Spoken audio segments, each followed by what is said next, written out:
Hello dear audience. In this video, we will learn about something interesting. Productive and receptive skills for English language teaching.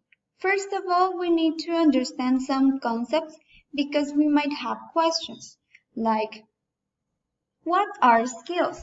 Well, a skill it is the ability that enables us to perform a task. In this situation, the skills are going to be productive or receptive.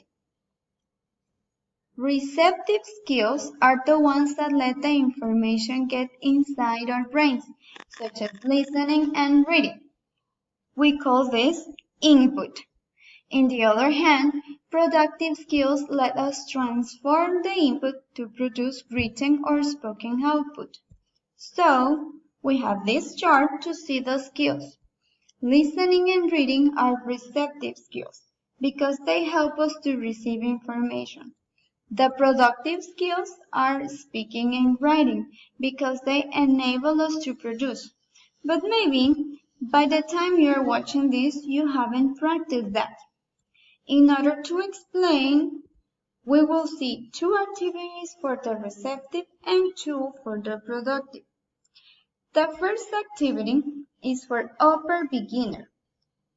This activity is divided in three parts. First, students are going to discuss some questions about clothes and fashion.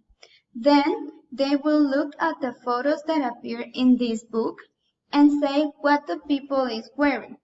This will be the pre-listen activity. The second part is a while listen activity.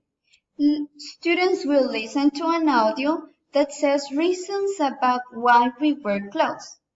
They will have to write the order from 1 to 4 based on the audio.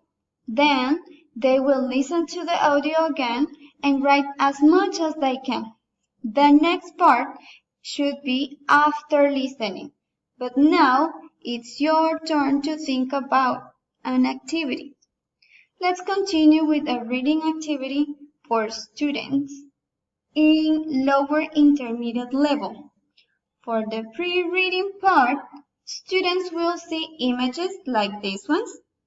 They have to guess information about these people. Before telling them who they are, ask them to join with a partner and write a KWL about these images. Remind them that the third column should be done at the end, and continue with the while read. Then start reading about these people. Before giving the reading, underline each line with different colors and give your students the crayons you used. The color they choose means the lines they will read. Don't worry if they have the same color. What will you do for the after reading part? Think about it. Now, let's practice speaking activity with lower advanced students. In this section, we will talk about the production part, which will be a debate. You can choose your own topic.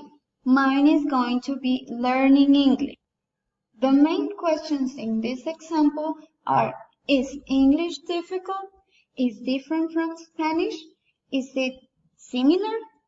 Give them time to look for information and to think about strategies to debate. Give them guidelines and get started. Remember to monitor when they are getting prepared. If they have questions, they're going to look for you. At last but not least, we will talk about an activity for lower beginners. What students are going to produce is written information. They will write 2 pieces of information they shouldn't post on social networks, like address or phone number. Let's pretend someone is talking with them on Facebook. Students have to write for that person, keeping in mind that they should be careful with the information they give. There are a lot of activities you can do with your students. Just keep in mind these considerations. Skills cannot be taught isolated. Don't worry if you try to plan only one and it's really difficult.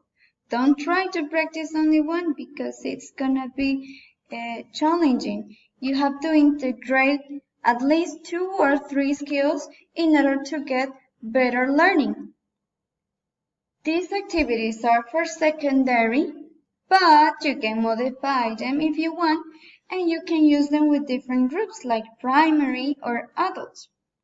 In this video, evaluation was not mentioned, but that doesn't mean you don't do it.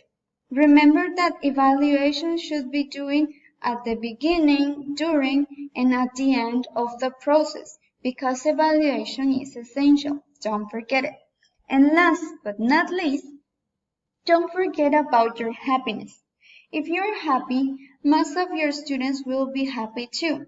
Enjoy your time practicing with them because they are gonna learn more if they are happy. Thank you for watching this. See you next time. Bye.